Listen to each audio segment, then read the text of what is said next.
بسم اللہ الرحمن الرحیم. خاتون حضرات، میں ہوں اختر عباس نئے ویلاگ کے ساتھ حاضر. اچھا یہ بتائیے کہ الزام لگا کے کیا مسئلہ حل ہو جاتا ہے یا دوسرے کو اس کا ذمہ دار ٹھہرا کے؟ اسے انگریزی میں کہتے ہیں بلیمنگ. کبھی کبھی ہم سے کلیمنگ بھی آ جاتا ہے. جتنے لوگ بھی بلیم اور کلیم کی گیم میں پڑھتے ہیں، میں نے کبھی ان کو منزل پہ پہنچتے نہیں دیکھا. چیزوں کو وہ کنفیوز کرتے ہیں، کنکلوڈ نہیں کرتے.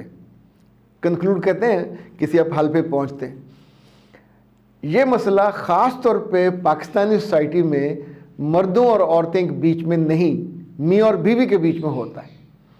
اور میاں اور بیوی دوسروں کے سامنے جب بن ٹھن کے جاتے ہیں، ایک اچھا کپل ہوتا ہے، انہیں بات بھی کرنی آتی ہوتی ہے خوبصورتی سے. باقی تعلقات کو آس پاس میاں باہر کام کر رہا ہوتا ہے، بہت اچھا کر رہا ہوتا ہے. بیوی بھی اپنے گھر میں جب تک بیٹی تھی تو بہت اچھا کام کرتی تھی. نو دے آر اے ٹیم. یہ گروپ نہیں ہے، ٹیم ہے. گروپ ٹوٹ جاتا ہے، ٹیم اپنے ریزلٹس تک زندہ رہتی ہے، اکٹھی رہتی ہے. میاں بیوی اور بچوں کی جو ٹیم بنتی ہے یہ مرنے تک رہتی ہے. لیکن ہمارے ہاں سب سے زیادہ فس اس میں کریٹ ہوتی ہے. اور جب میں کچھ سمجھانے کی کوشش کرتا ہوں تو پھر مجھے ہی سنائی جاتی ہیں. اب اس خاتون نے ایک تو رومن میں لکھا ہے، یہ ظلم یہ کیا ہے کہ یا تو انگریزی میں لکھے یا اردو میں لکھے. میں کوشش کرتا ہوں کہ یہ مزیدار سی بات آپ کو بتاؤں. مجھے سمجھ نہیں آتا کہ اختر عباس صاحب ہمیشہ قربانی اور کمپرومائز کرنے کے لیے عورت کو کیوں کہتے ہیں. بچے صرف عورت کے ہی نہیں ہوتے، مرد کے بھی ہوتے ہیں. یہ آپ کا خیال ہے. بچے صرف عورت کے ہوتے ہیں. اگر مرد کے ہوں تو پھر مرد کا دل سب سے پہلے ان میں اٹکنا چاہیے. یہ عورت بچوں کو میرے بچے کہہ کے بلاتی ہے. کبھی کسی عورت کو آپ نہیں دیکھو گے کہ ہمارے بچے کہیں. ساس یا نند نے کچھ کہہ دیا تو اس نے کہا میرے بچوں کو کیوں ڈانٹا، تو فساد تو یہاں سے پیدا ہوتا ہے. ایون میاں کے بہت محدود چند گھر ہیں جہاں عورت اپنے بچوں کو میاں کے آنے پہ کھڑا کرتی ہے، تیار کرتی ہے. تمہارے والد، تمہارے ابا آنے والے ہیں تو صرف اس کے لیے تیار کریں اور پھر وہ جا کے بھاگ کر اس کے سینے سے لگ جائیں. سینہ اونچا ہے تو ٹانگوں سے لپٹ جائیں. اچھا، جس جس گھر میں عورت یہ کر لیتی ہے وہاں بچے ہمارے ہوتے ہیں. یہ اتنی بڑی کنفیوژن ہے.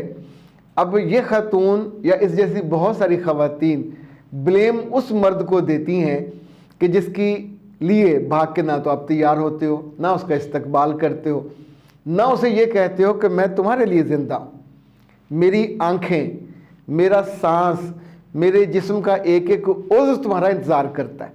آپ کسی کو محبت سے ڈائلاگ بولیں تو اگلا بندہ نہ تو پتھر کا ہوتا ہے، نہ کسی ایسی دھات کا بنا ہوا کہ جس پہ اثر کوئی نہ ہو. تو آپ یہ نہیں کرتے. اب اس کے بعد آپ کہتے ہو کہ وہ دوسری عورت طرف کیوں گیا. اگلا جملہ جو انہوں نے اس سے بھی برا کہا ہے، وہ کہتی ہیں کہ اگر عورت بے وفا ہو تو اسے کہتے ہیں بے کردار ہے، لوز کریکٹر ہے. تو کیوں نہیں کہیں گے؟ ویسے بائی دا وے، ایک عورت کو چن کر لائے ہی اس لیے گئے ہیں کہ وہ کریکٹر فل رہے. اس کو لائے ہی اس لیے گئے ہیں کہ وہ کریکٹر کو لوز نہ ہونے دے. اپنی نگاہ کو، اپنی اورینٹیشن کو، اپنی محبت کو، اپنی وفا کو، اپنے جسم کو اور اپنی روح کو اس ایک کے لیے وہ وقف کرے گی. یہ اس کا اسائنمنٹ ہے، یہ اس کا ٹوٹل ٹاسک ہے. آپ سوچئے کہ جو بیٹسمین ہوتا ہے اس کو ذمہ کیا ہے کہ وہ بولنگ بھی کرے گا؟ نہیں کرے گا نا. اس کو ذمہ ایک ٹاسک ہے، تم اس میں بیسٹ کرو. اگر اس میں وہ ریکارڈ قائم کرتا ہے تو مرتے دم تک وہ بیٹسمین یاد رکھا جاتا ہے. یہ جو کک ہے اس کے ذمہ کیا ہوٹل کی صفائی بھی ہوتی ہے. کک، شیف وہی کام کرتا ہے جس کے لیے وہ ہوتا ہے، اور اسی کی خوبصورتی اس کے. فوج کے ذمہ ایک ہی کام ہے جو اس کو کرنا چاہیے. جب وہ نہیں ہوتا تو ہم سب اس کو کہتے ہیں، دنیا بھر میں کہا جاتا ہے. پولیٹیشین کے ذمہ قوم کی، ملک کی بہتری ہے، لڑنا نہیں ہے، چور بازاری کرنا نہیں ہے، ملک کو لوٹنا نہیں ہے. جب کوئی کرتے ہیں تو ہم سب برا کہتے ہیں. سو اسی طور پہ جب کوئی لڑکی وفا نہیں کرے گی تو بے وفائی کہا جائے گا نا. جب کوئی لڑکی لوز کریکٹر والے کام کرے گی تو کیا کہیں گے؟ یعنی ایک لڑکی شادی کے بعد ایک بچہ بھی ہو، 2 بچے بھی ہوں، اور وہ کسی اور کے ساتھ جا کے سوئے تو آپ کیا کہیں گے اس کو کہ اس نے بہت شاندار کام کیا، یا اس کا الزام اس کے میاں پہ لگائیں گے؟ یہ شی از گلٹی، شی از رسپانسبل فار ہر سن، یہ جو گناہ کیا ہے اس کی رسپانسبلٹی اس اپنی قبر میں اس نے جانا، یہاں بھی اپنا بدلہ اس نے خود چکانا۔ اچھا، مرد اگر بے وفائی کرے تو بے وفائی کرے گا وہ شادی سے پہلے کہ کس سے وفا کا وعدہ کیا ہوا تھا، بے وفائی اس نے وفا کا وعدہ پورا نہیں کیا، کوئی بھی وجہ ہو گئی، شادی کہیں اور ہو گئی، اوکے، لڑکی کے اینگل سے یہ بے وفائی ہے۔ لوز کریکٹر ہم مرد اس کو کہیں گے کہ جو ایک ہی وقت میں مختلف لڑکیوں کے ساتھ جس کا رشتہ ہو، تعلق ہو، ناجائز تعلق، یہ جائز تعلق نہیں ہوگا، اس کو ناجائز ہی کہا جائے گا۔ بد کردار کس کو کہیں گے؟ جس کے کردار میں بدی ہو، جو پروسٹیچیوٹس کی طرح بیہیو کرتا ہو، جگہ جگہ منہ مارتا ہو، یہ آپ کا بیٹا ہو، بھائی ہو، جاننے والا ہو، کوئی بھی ہو، اس کو یہ تینوں نام لقب دیے جائیں گے۔ اس لیے نہیں دیے جائیں گے کہ آپ کو ناپسند ہے، اس کے کام کی وجہ سے دیے جائیں گے۔ اگر وہ یہ کام کرتا ہے تو اس لیے ہم اسے برا نہیں کہیں گے کہ وہ مرد ہے اس لیے وہ بے کردار ہے اور لوز کریکٹر ہے اور بے وفا ہے۔ یعنی جس بددیانت کسے کہتے ہیں ویسے بائی دا وے؟ جھوٹا کسے کہتے ہیں؟ بد کردار کسے کہتے ہیں؟ لوفر کسے کہتے ہیں؟ اور خود اعتماد کسے کہتے ہیں؟ ماں باپ کا بہترین بیٹا کسے کہتے ہیں؟ بد دماغ کسے کہتے ہیں؟ ماں باپ کا گستاخ کسے کہتے ہیں؟ کیا ان سب کی ایک ہی شکل ہوتی ہے؟ یہ سب طرز عمل کے نام ہیں، طرز فکر کے نام ہیں۔ تو اے اچھی خواتین، براہ کرم یہ جتنے آپ نے اتنا لمبا ایک میل لمبا میسج لکھا ہے تو میں نے پورا پڑھا، دل سے پڑھا، بڑے احترام سے پڑھا، لیکن آپ کی تینوں باتیں جو ہیں وہ غلط ہیں۔ اور یہ یاد رکھیے گا، بے وفائی مرد کرے تو برا پر کم برا، بے کرداری مرد کرے تو بہت برا، اور لوز کریکٹر مرد ہو تو اس سے بھی برا، چونکہ اس کے بعد اگر وہ ایسا ہے تو یہ جینز اس کی اولاد میں ٹریول کریں گے، اس کی بیٹیاں بھی ویسی نکلیں گی، اس کے بیٹے بھی ویسے نکلیں گے۔ امرود کا بچہ امرود، آم کا بچہ آم، انار کا بچہ انار، اور کوڑ تمے کا بچہ بھی کوڑ تما ہوگا۔ جو یہ تھور ہوتا ہے، تھور کا بچہ بھی تھور ہی ہوگا۔ تو عورت اور مرد کو ہمیشہ کمپٹیشن میں جب رکھیں گے تو معاملہ بگڑ جائے گا۔ عورت کو رب نے محبت کرنے کے لیے پیدا کیا، عورت کو رب نے کیئر کرنے کے لیے پیدا کیا، عورت کو اللہ نے وفا کے لیے پیدا کیا، عورت کو بولڈ ہونے کے لیے پیدا نہیں کیا، عورت کو منہ پھٹ بد تہذیب اور بدتمیز ہونے کے لیے پیدا نہیں کیا، عورت کو سہنے کے لیے پیدا کیا۔ جب وہ یہ کرتی ہے تو اینڈ پہ یہ جو کہانی بنی ہوئی ہے، کسی ٹیچر نے کہا کہ مجھے تم میں سے کون ہے جو جنت کی مٹی لا کے دے گا، تو سب نے انکار کر دیا کہ ہم تو ابھی زندہ ہیں، جنت کی مٹی کیسے لا سکتے؟ پر ان میں سے ایک لڑکی جنت کی مٹی لے آئی تھی، تو یہ جنت کی مٹی اسے اپنے گھر میں اس کی ماں نے دی، جہاں پاؤں رکھا ہوا تھا، پاؤں اٹھایا تو جو اس کے نیچے مٹی تھی اس نے وہ ڈبے میں ڈال کے دی کہ یہ جنت کی مٹی ہے۔ شی مینز دیٹ۔